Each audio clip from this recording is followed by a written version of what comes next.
ان کے لب رنگی کی نچھاور تھی کہ جس نے اہل بیت پاک کو علیہ السلام بولنا چاہیے یا رضی اللہ تعالیٰ عنہ بولنا چاہیے، حوالے کے ساتھ بیان فرمائیں۔ جانم سے حوالہ طلب نہ کیا کرو۔ جہاں تک ممکن ہوتا ہے میں خود ویڈیو کے اندر جو ہے نا وہ حوالہ ایڈ کر دیتا ہوں کتاب کا، لیکن ہر مسئلے کے لیے حوالہ ڈالنا، پیج یا ریفرنس ڈالنا یہ ممکن نہیں ہوتا۔ آپ یہ طے کر کے آیا کرو سوال کو سمجھنا ہی ہے یا پھر حوالہ لینا ہی ہے، دونوں باتیں ایک چیز ہیں، الگ الگ ہیں۔ اگر بات کو سمجھنا ہی تو اس میں حوالے کی کوئی ضرورت نہیں ہے، اور اگر حوالہ ہی چاہیے تو پھر پیج اور جلد نمبر ڈال دوں گا، ایکسپلینیشن میں نہیں دوں گا تو اس کے اندر پھر آپ خود سمجھ لینا۔ تو یہ ہر مسئلے میں نا حوالہ ممکن نہیں ہوتا۔ دو چیزیں ہوتی ہیں، یعنی علیہ السلام بولنے کی بات چل رہی ہے غالباً، حضرت علی کو بولنا چاہیے نہیں بولنا چاہیے۔ ایک ہوتا ہے علم اور ایک ہوتی ہے حکمت۔ مسئلہ کیا بیان کرنا ہے یہ علم سکھاتا ہے، اور مسئلے کو کیسے اور کہاں بیان کرنا ہے یہ حکمت سکھاتی ہے۔ لہٰذا ہر آدمی میں دونوں چیزیں مکمل ہوں کہ وہ اس میں حکمت، عقل مندی، دانائی بھی ہو، ایسا ضروری نہیں، اور اس میں علم بھی ہو ہمیشہ حکمت کے ساتھ، تو ایسا ضروری نہیں۔ یہ دونوں مختلف چیزیں اللہ تعالیٰ کی جدا جدا شے ہیں، یہ دو نعمتیں ہیں۔ کسی میں حکمت زیادہ ہوتی ہے تو کسی میں علم زیادہ ہوتا ہے۔ بعض مرتبہ ایسا ہوتا ہے کہ مسئلہ تو صحیح ہوتا ہے کیونکہ مسئلے کا علم ہوتا ہے، لیکن بیان کرنے کا انداز یا جگہ ایسی ہوتی ہے کہ جہاں پر وہ فساد ہو جاتا ہے، تو اس لیے علم اور حکمت دونوں سے کام لینا چاہیے۔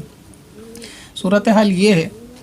کہ اہل بیت پاک کو علیہ السلام کہنا جائز ہے یا نہیں۔ کہنے والے جو کہتے ہیں وہ دلیل دیتے ہیں، امام بخاری نے لکھا ہے، ہاشمی میاں صاحب کہتے ہیں کہ جائز ہے، اور مفتی حنیف قریشی صاحب کا بھی غالباً نام لیتے ہیں لوگ کہ انہوں نے بھی کہا ہے یہ جائز ہے۔ دوسری بات یہ ہے کہ بعض چیزیں حوالے سے، ریفرنس سے سمجھ میں نہیں آتی، تو اس میں علم منطق اچھا کام کرتا ہے، فلسفی سے سمجھنے میں آسانی ہوتی ہے، اور ہمارے بزرگان دین کا طریقہ کار بھی یہی تھا۔ حوالہ دینے سے ہر عقل ایکسیپٹ نہیں کرتی، حوالہ ایکسیپٹ کر لیتی ہے لیکن پیچھے کا بیک گراؤنڈ سمجھ میں نہیں آتا، اور منطق سے سمجھانے کا فائدہ یہ ہوتا ہے کہ ہر عقل اس کو تسلیم کر لیتی ہے سامنے والے کو، یعنی یہ ایسا جال ہوتا ہے جو آدمی کی عقل کے چاروں طرف بچھایا جاتا ہے، اس کے بعد اس کی عقل اور وہی بولے گی جو سامنے والا بلوانا چاہے۔ اسے جائز کہلوائیں گے تو جائز بولے گا، ناجائز کہلوائیں گے تو ناجائز بولے گا، اس کے عقل کو پورا قابو کر لیا جاتا ہے۔ تو یہ زیادہ کارگر ثابت ہوتی ہے فلسفی کچھ مسئلوں میں ایکسپلین کرنے میں، دوسرے دلیلوں کے اعتبار سے کہ دلیل دو چلتے بنو، تو وہ میں تھوڑی کوشش یہی کرتا ہوں کہ مسئلہ اچھے سے ایکسپلین ہو جائے۔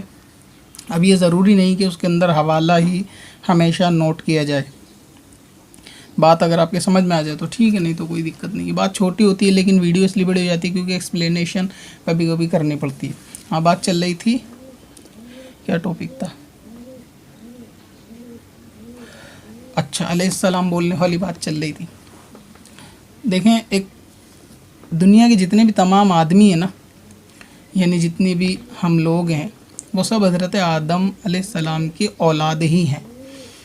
تو ہم حضرت آدم علیہ السلام کی اولاد کی نسبت ہی سے آدمی کہلائے جاتے ہیں۔ مثلا یہ کہ آدم سے نسبت ہے، آدم علیہ السلام کی اولاد ہیں تو آدمی، جس طرح دلی میں رہنے والا دہلوی، بریلی میں رہنے والا بریلوی، اسی طرح حضرت آدم علیہ السلام کی اولاد آدمی کہلاتے ہیں۔ یہ لفظ بھی اسی نسبت سے بنا ہے۔ مسئلہ یہ ہے کہ حضرت آدم کی اولادوں میں صرف مرد ہی ہیں یا خواتین بھی ہیں؟ تو ظاہر ہے کہ ان میں خواتین بھی ہیں، تو معلوم یہ چلا کہ لفظ آدمی ہم خواتین کو بھی بول سکتے ہیں، اور یہ مسئلہ ہے بھی بالکل درست، یعنی بات بالکل حق ہے کہ عورت کو بھی حضرت آدم کی نسبت سے آدمی کہا جا سکتا ہے۔ عورت کے لیے اب الگ لفظ تو کوئی نہیں ہے، کیونکہ اگر ہم بات کریں کہ حضرت آدم کی اولاد کو آدمی کہا جائے گا تو کیا عورت حضرت آدم کی اولاد نہیں ہے؟ ظاہر ہے کہ ہے۔ تو جب عورت بھی حضرت آدم کی اولاد ہی ہے تو ظاہر ہے کہ وہ بھی آدمی ہے۔ لیکن ہوتا کیا ہے کہ اگر آپ کسی کو، یعنی ایک مرد اور ایک عورت کو کھڑا کریں گے اور اس میں سے آواز دیں گے آدمی کو، تو اس میں عورت غالباً پلٹ کے نہیں دیکھے گی، آدمی پلٹ کے دیکھے گا۔ پھر آپ اس سے کہیں کہ میں نے تو اس عورت کو آواز دی تھی، ظاہر ہے وہ یہ کہے گی کہ آپ نے آدمی بولا، تو آپ اس سے یہ کہیں گے کہ آپ آدم کی اولاد نہیں ہوں، آپ آدمی نہیں ہوں، تو وہ ظاہر کہے گی کہ ہاں اس نسبت سے تو میں بھی آدمی ہوں۔ یا میں اگر کسی کو سمجھانے لگا یا کہنے لگا کسی عورت کو اے آدمی اپنا خیال رکھا کر، تو مراد یہی ہے ہمارے عرف اور سماج میں کہ یہاں آدمی سے مراد آدمی ہوگا۔ تو اب کیونکہ بات تو صحیح ہے کہ آدم کی نسبت سے عورت بھی آدمی ہے، مگر ہمارے عرف کے نسبت سے ہم آدمی جب کہتے ہیں تو ہم لوگ اس سے مراد لیتے ہیں جینڈر میل کو، یعنی میل ورژن کو ہم لوگ اس سے مراد لیتے ہیں۔ اور جب ہم عورت یا خاتون یا لڑکی یا اس طریقے کے جملے بولتے ہیں تو اس سے مراد ہم لوگ لیڈیز لیتے ہیں، عورت کو لیتے ہیں، اس سے مراد ہم فیمیل ورژن لیتے ہیں۔ لہٰذا آدمی دلالت کرے گا دونوں پر، یعنی دونوں کے لیے اپلائی ہو سکتا ہے، مرد کے لیے، عورت کے لیے، آدمی، لیکن ہمارا عرف اس کو ریجیکٹ کرتا ہے کیونکہ ہم لوگ جو بولتے ہیں وہ آدمی کے لیے آدمی بولتے ہیں، عورت کے لیے نہیں بولتے۔ اب اتنی ایکسپلینیشن سے بعض لوگوں کی تو بات پوری عقل میں آئی گئی ہوگی کہ میں کہنا کیا چاہتا ہوں، لیکن پھر بھی میں ایکسپلین کرتا ہوں۔ صورتحال اب یہ ہے کہ ہمارے عرف کے اندر علیہ السلام بولا جو جاتا ہے وہ غالباً شیعہ حضرات کی جانب سے زیادہ بولا جاتا ہے کہ وہ اہل بیت پاک کو علیہ السلام بولتے ہیں، اور ہمارے عرف میں جو صحابہ اکرام کو یا انبیاء اور فرشتوں کے سوا کو رضی اللہ تعالیٰ عنہ بولا جاتا ہے۔ اب معاملہ یہ ہے کہ شریعت جو ہے وہ عرف کو ایکسیپٹ کرتی ہے، یعنی اس کو قبولتی ہے، دلیل بناتی ہے شریعت جو ہمارے عرف میں چیزیں چل رہی ہوتی ہیں، جس کی دلیل میں نے ابھی آدمی سے دی۔ تو آپ یہ نہیں کہہ سکتے کہ عرف میں کچھ بھی چل رہا ہو، مجھے اس سے کیا مطلب، یہ جائز ہے تو جائز ہے۔ لہٰذا شریعت کی نزاکت یہ ہے، اور اس کا لوچ دار ہونا بھی اسی کو کہتے ہیں کہ آدمی کے عرف میں جو چیز چل رہا ہے شریعت اس کے حساب سے ڈھلتی ہے اور پھر عرف کے خلاف کام کرنے کو منع کرتی ہے۔ تو اس سے معلوم یہ چلتا ہے کہ اگر ہمارے عرف میں کوئی چیز ایسی ہے کہ جہاں اس لفظ کو بول کے کچھ دوسری چیز مراد لی جاتی ہے تو ہم وہاں اپنی عقل نہیں چلا سکتے کہ ہمارا مطلب تو یہ تھا، جس کی مثال میں نے آدم سے دی کہ اگر آپ عورت کو کہیں آدمی اور پھر کسی سے جھگڑتے رہیں کہ میں نے اسے آدمی کہا اور آپ ثابت کرنے لگیں تو آپ کی بات سچ ہونے کے باوجود بھی رد کر دی جائے گی، کیونکہ علم اور حکمت دو جدا جدا چیزیں ہیں۔ مسئلہ صحیح ہے، یہ علم نے سکھا دیا، لیکن بیان کیسے کرنا تھا یہ حکمت سکھا نہ پائی، تو اسی لیے آپ کی بات کو رد کر دیا جائے گا۔ لہٰذا جس عرف اور سماج میں اہل بیت پاک کو علیہ السلام بولا جاتا ہے اور آپ لوگ بچپن سے بولتے سنتے چلے آئے ہیں تو وہاں بولنے میں کوئی حرج والی بات نہیں ہے، یعنی بول سکتے ہیں۔ اور اسی طریقے سے جہاں عرف اور رواج اور سماج میں اہل بیت پاک کو، حضرت علی رضی اللہ تعالیٰ عنہ کو علیہ السلام نہیں بولا جاتا اور یہاں بولنے سے شیعہ سمجھ لیتے ہیں، تو ایسی صورت میں وہاں نہیں بولا جائے گا۔ خلیفہ اعلیٰ حضرت مفتی امجد علی اعظمی علیہ رحمہ نے بھی بہار شریعت میں اس چیز کو لکھا ہے کہ یعنی صرف مسئلہ لکھا ہے، ایکسپلینیشن نہیں لکھی، اس کی شرح ہی میں کر رہا ہوں کہ علیہ السلام جو ہے صحابہ اکرام کو، یہ غیر انبیاء کو، فرشتوں کو، یہ غیر فرشتوں کو نہیں بولا جائے گا، اور اس کی وجہ یہی ہے کہ عرف کے اندر جو چیز ہوتی ہے اس کے اوپر اس کا خیال رکھا جائے گا، اور عالم کے لیے بھی یہ چیز لازم و واجب ہے کہ وہ اپنے عرف سے آگاہ رہے، خاص طور سے وہ کہ جس کا سامنا عوام سے ہوتا ہے یا عوام کے مسائل ان کو حل کرنے پڑتے ہیں، عوام ان کی طرف رجوع کرتی ہے، تو ایسے علماء کی جماعت کو اپنے عرف سے آگاہ ہونا یہ ضروری ہے، تبھی وہ معلوم کر سکیں گے کہ جو چیز ہمارے سماج میں چل رہی ہے اس کا جواب ایسا ہی ہوگا۔ بعض چیزیں شریعت میں ایسی ہوتی ہیں جو کسی زمانے میں ناجائز ہوتی تھی، عرف بدلنے سے جائز ہو گئیں، ٹھیک ہے۔ بعض چیزیں ایسی ہوتی ہیں جو کسی زمانے میں جائز ہوا کرتی تھی، عرف بدلنے سے ناجائز ہوئیں، اور بعض ایسی جو کبھی ناجائز ہوا کرتی تھی، عرف بدلنے سے جائز ہو گئی۔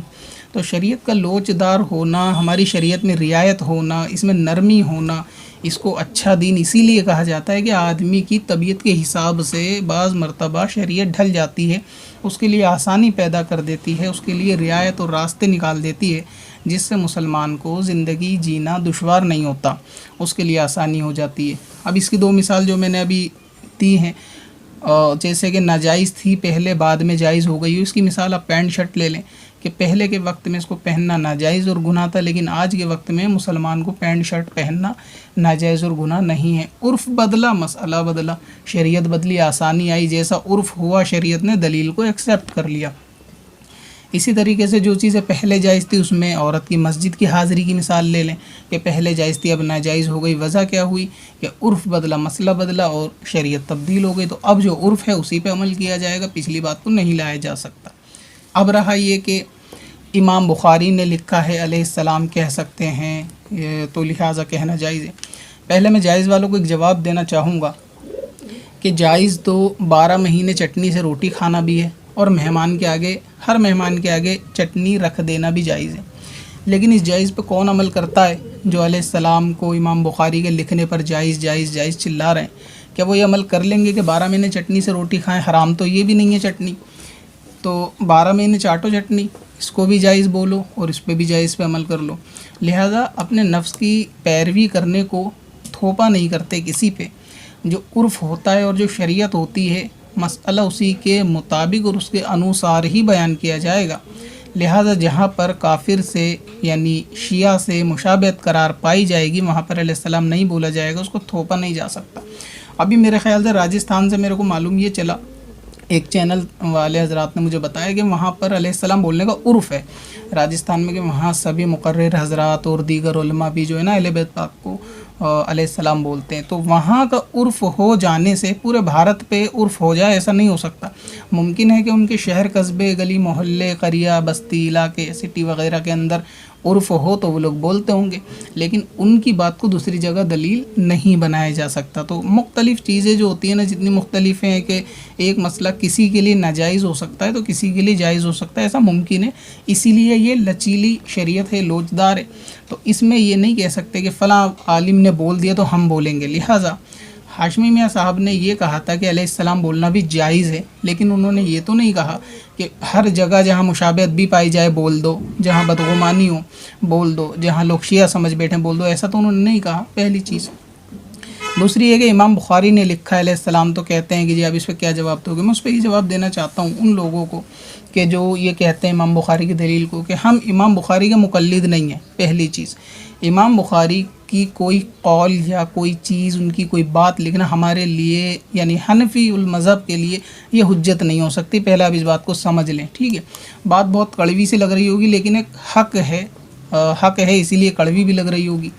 لہٰذا ہم لوگ امام بخاری سے حدیث لیتے ہیں، اصول فقہ نہیں لیتے، اور فروع اور رولز ریگولیشن کے اندر جو ہمارے شرعی مسائل ہیں ہم اس میں مقلد ہیں امام اعظم ابو حنیفہ کے۔ تو آپ یہ بات ذہن نشین رکھ لیں کہ امام بخاری ہر مسئلے میں نہیں چلایا جا سکتا، لہٰذا وہ شافعی مذہب کے ماننے والے ہیں، ہم ان کے مسائل اور ان کے اقوال کو ہر چیز میں حجت نہیں بنا سکتے۔ بعض مرتبہ ان کے بہت سارے مسائل کو ہم ریجیکٹ کرتے ہیں، اور ریجیکٹ کرنا ہی ہوگا اگر اپنے مسلک پہ عمل کرنا ہے۔ لہٰذا انہوں نے اگر علیہ السلام لکھ دیا تو یہ دلیل نہیں بن سکتی کہ آپ نے لکھ دیا تو آپ بولو انہوں نے لکھا ہے تو جائز ہے۔ انہوں نے تو ایک بال پر مسح کرنے کو بھی فرض لکھ دیا، تو کیا آپ اس کو مان لو گے؟ اگر ان کی دامن پکڑ کر بچنے کی کوشش کرتے ہو تو ان کے جو شافعی مذہب کے مسالک ہیں، جو ان کے مسائل ہیں، ان پہ بھی آپ عمل کر لو۔ تو انہوں نے بہت ساری باتیں ایسی لکھی ہیں جو ہمارے مسلک کے خلاف ہیں اور ہم ان پہ عمل نہیں کر سکتے۔ لہٰذا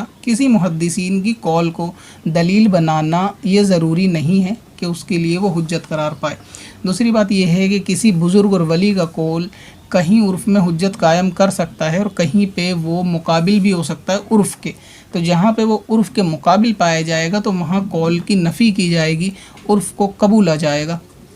تو ایسی صورت کے اندر اگر امام بخاری رضی اللہ تعالیٰ نے بات لکھ دی کہ اہل بیت کو علیہ السلام لکھ دیا، تو یہ حنفیوں کے اندر دلیل نہیں بن سکتی کہ آپ اس کو ہر جگہ علیہ السلام بول دو اور امام بخاری کی دلیل دو، کیونکہ ہم امام بخاری کے مقلد نہیں ہیں، ہم ان سے حدیث لیتے ہیں، ہم ان سے فقہ کے اصول نہیں لیتے اور ہم ان کی پیروی تقلید میں بھی نہیں کرتے۔ تو یہ چیز تو پہلے قابل قبول نہیں ہے کہ انہوں نے کہہ دیا تو اب جائز ہو جائے گا۔ دوسرا میں نے بتایا کہ بہت سی جائز چیزیں جیسے چٹنی کا کھانا بھی 12 مہینے تو اس پہ کوئی عمل نہیں کرتا۔ لہٰذا اسی طرح اگر مفتی حنیف قریشی صاحب نے بھی اگر کہیں کہا ہو یا لوگ کہتے ہیں کہ وہ بھی کہتے ہیں علیہ السلام، تو میں نے پھر بتایا کہ کسی کا کہنا کہ ہم مفتی حنیف قریشی صاحب کی بھی پیروی نہیں کرتے نا، ہم ان کے بھی مقلد نہیں ہیں، ٹھیک ہے. تو ہمیں پیروی کس کی کرنی ہے؟ شریعت کی کرنی ہے. اور ہم حنفی ہونے کی وجہ سے جو مسائل مانیں گے یا جو فروع کے جو قاعدے مانیں گے وہ شریعت کے مانیں گے. اور قاعدہ یہ کہتا ہے کہ اگر عرف کے کوئی بات خلاف ہوگی تو اس سے روکا جائے گا، اگرچہ دوسرا عالم اس کو کہے، اس بات کو دلیل نہیں بنا سکتے. لہٰذا علم کے ساتھ کبھی حکمت سے بھی کام لینا چاہیے کہ کسی دوسرے محلے علاقے میں کہی جانے والی بات اپنے لیے دلیل نہیں ہو سکتی. تو ایسے عرف اور سماج میں کہ جہاں علیہ السلام بولنا شیعہ سے مشابہت قرار پاتا میں نہیں بولا جائے گا، کیونکہ اب یہ نہیں دیکھا جائے گا کہ فلاں مفتی صاحب نے فلاں علامہ صاحب نے بول دیا تو یہ جائز ہو جائے گا، کیونکہ حضور علیہ السلام کا فرمان ہے جو ان سب سے اونچا ہے، اور وہ یہ ہے کہ مشابہت کرنے والے پہ لعنت فرمائی ہے اور اس سے منع کیا ہے، روکا گیا ہے. تو جب اگر علیہ السلام بولنے سے لوگ وہاں شیعہ مراد لیتے ہیں اور اس دور میں وہاں بولا ہی نہیں جاتا، تو ظاہر ہے کہ پھر پہلے عمل حدیث پہ ہوگا نہ کہ امام بخاری کی قول پہ ہوگا. تو اسی لیے اس چیز کو خیال میں رکھنا چاہیے. دوسری چیز یہ ہے، یعنی اس مسئلے کی بھی میں حقیقت بیان کر دوں ایک مثال کے ذریعے تاکہ آپ کو سمجھ میں آ جائے کہ اگر ہاشمی میاں صاحب کے علاقے میں مچھلی کھانے کو گوشت تصور کیا جاتا ہے، یعنی وہاں کے عوام جو ہے مچھلی کو بھی گوشت بولتی ہے، اور وہاں پر اگر کوئی شخص قسم کھائے کہ میں 1 ہفتے تک گوشت نہیں کھاؤں گا، تو ظاہر ہے کہ ان کے علاقے میں اگر کوئی قسم کھانے کے بعد مچھلی کھائے گا تو اس کی قسم ٹوٹ جائے گی. اسی طرح ہمارے شہر دلی کے اندر مچھلی کو گوشت مراد نہیں لیا جاتا، اور یہاں پہ کوئی شخص قسم کھا لے کہ میں 1 ہفتے تک گوشت نہیں کھاؤں گا اور پھر وہ مچھلی کھا لے تو اس کی قسم نہیں ٹوٹے گی. اب ایک دین ہے، ایک شریعت ہے، لیکن مسئلے دونوں تبدیل ہیں کہ ایک جگہ قسم ٹوٹ جائے گی، ایک جگہ نہیں ٹوٹے گی. اس کی وجہ کیا ہے کہ شریعت جو ہے وہ عرف کو ایکسیپٹ کرتی ہے، عرف کو قبولتی ہے، اور عرف بعض مسائل میں دلیل بنتے ہیں. تو لہٰذا اب یہ کہو کہ ہاشمی میاں صاحب اگر یہ کہہ دیں اپنے عرف کے حساب سے، اور یہ مثال ہے میں بات سمجھانے کے لیے عرض کر رہا ہوں کہ اگر وہ کہہ دیں کہ کسی کو کہ آپ نے مچھلی کھائی ہے اور انہیں اپنا عرف معلوم ہے کہ وہاں مچھلی سے مراد گوشت لیتے ہیں، اور وہ کسی کو یہ مسئلہ بتائیں کہ جی آپ کی قسم نہیں ٹوٹی یا آپ کی قسم ٹوٹ گئی کیونکہ آپ نے مچھلی کھا لی ہے اور گوشت نہ کھانے کی آپ نے قسم کھائی تھی، قسم ٹوٹ گئی. اب وہ شخص اگر دوسرے شہر میں جا کے بولے کسی اور سے کہ مچھلی سے قسم نہیں ٹوٹتی کیونکہ ہمیں ہاشمی میاں صاحب نے منع کیا، تو یہ بات دوسرے شہر میں جا کے ایکسیپٹ نہیں ہوگی، کیونکہ وہاں پر بھی الگ عرف دیکھا جائے گا کہ وہاں مچھلی سے مراد کیا ہے. تو وہاں کا عالم جانتا ہوگا کہ میرے عرف کا معاملہ کیا چل رہا ہے. تو کسی ایک قول کو اور ایک بات کو کسی بھی مسئلے میں، یہ صرف علیہ السلام بولنے کا مسئلہ نہیں ہے، ایک جنرل کامن قاعدے میں بیان کر رہا ہوں کہ کہیں پر بھی کسی بھی مسئلے کو کسی ایک بات کو لے کر دوسرے عرف میں اسے تھوپا نہیں جا سکتا. تو اسی لیے علیہ السلام جہاں پہلے سے بولتے چلے آئے ہیں علیہ السلام، تو وہاں بولنے میں کوئی حرج نہیں ہے کیونکہ جائز ہے، اس لیے بولنے میں حرج نہیں. دوسری بات یہ کہ جہاں نہیں بولتا تو وہاں بولنے سے بچنا چاہیے. ابھی ہوتا کیا ہے کہ جو مقرر حضرات ہوتے ہیں نا، تقریر کرنے والے،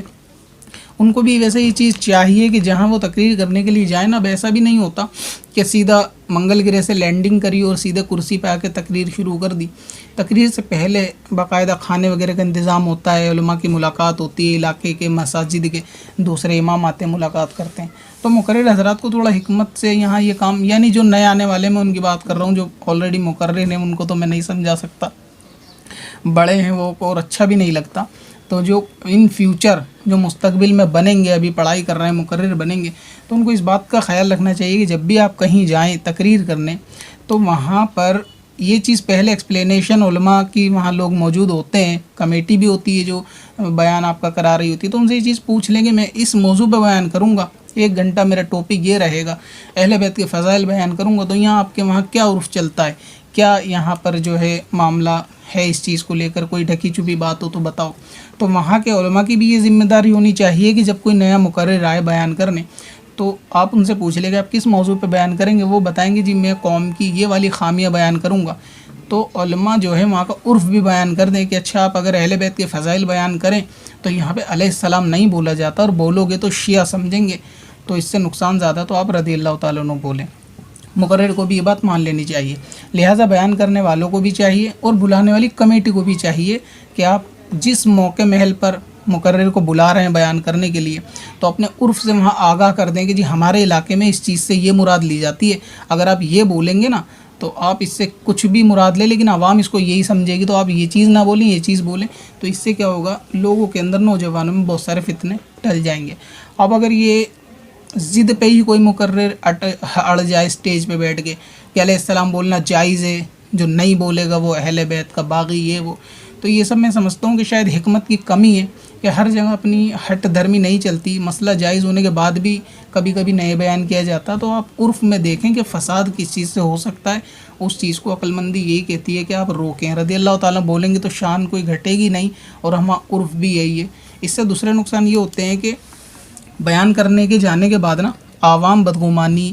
غیبت، چغلی اور بہتان وغیرہ کے اندر مبتلا ہو جاتی ہے۔ جیسے آپ بیان کر کے نکل جائیں گے جوش و جنون کے اندر کہ جی علیہ السلام بول سکتے ہیں، ان پہ تھوپ کے چلے جائیں گے، تو بعد میں کیا ہوگا جانے کے، کیونکہ یہ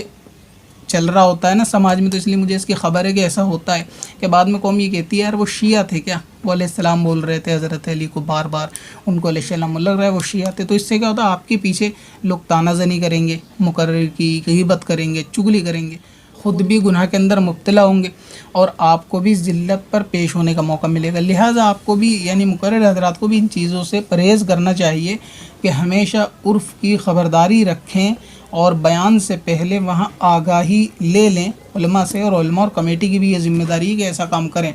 کہ، اور جہاں پر کمیٹی یا علماء منع کر دیں کہ ہمارے عرف میں ایسا نہیں چلتا، آپ یہ چیز نہ بولیں، تو وہاں مقرر کو چاہیے کہ مان جائے اور اس چیز کو پھر نہ بولے، کیونکہ اس کا مقصد قوم کے اندر اچھائی پھیلانا ہے، اور حضور علیہ السلام نے منع کیا کہ ایسی باتوں سے بچو جو کانوں کو بری لگے، خود کو ذلت پہ پیش کرنے سے بچو۔ اور ایسا بھی منقول ہے، روایتوں کے اندر ملتا ہے کہ کوئی آدمی ایسی بات کرے کہ جس کو لوگ انکار ہی کر دیں، جو ان کے سر سے گزر جائے، تو اس سے بھی بچنا چاہیے۔ تو ایسی بات ہے کہ جہاں علیہ السلام بولا ہی نہیں جاتا آپ زبردستی نہ بولیں، جہاں بولا جاتا ہے بولیں۔ خلاصہ کلام یہ ہے کہ جہاں علیہ السلام بولنے سے کہیں پر شیعہ مراد نہیں لیتے اور وہاں عرف میں بولا جاتا اور اب بچپن سے بولتے آئے ہیں تو وہاں روکا نہیں جائے گا کیونکہ جائز ہے، اور جہاں حضرت علی یا اہل بیت پاک کے ساتھ علیہ السلام بولا نہیں جاتا اور بولنے سے شیعہ ہونا، بد مذہب ہونا مراد لیتے ہیں تو وہاں بلوایا نہیں جا سکتا۔ تو جہاں بولا جاتا ہے رکوایا نہیں جا سکتا، جہاں نہیں بولا جاتا وہاں بلوایا نہیں جا سکتا۔ اس مسئلے کو اس سے زیادہ ایکسپلین شاید کروایا بھی نہیں جا سکتا۔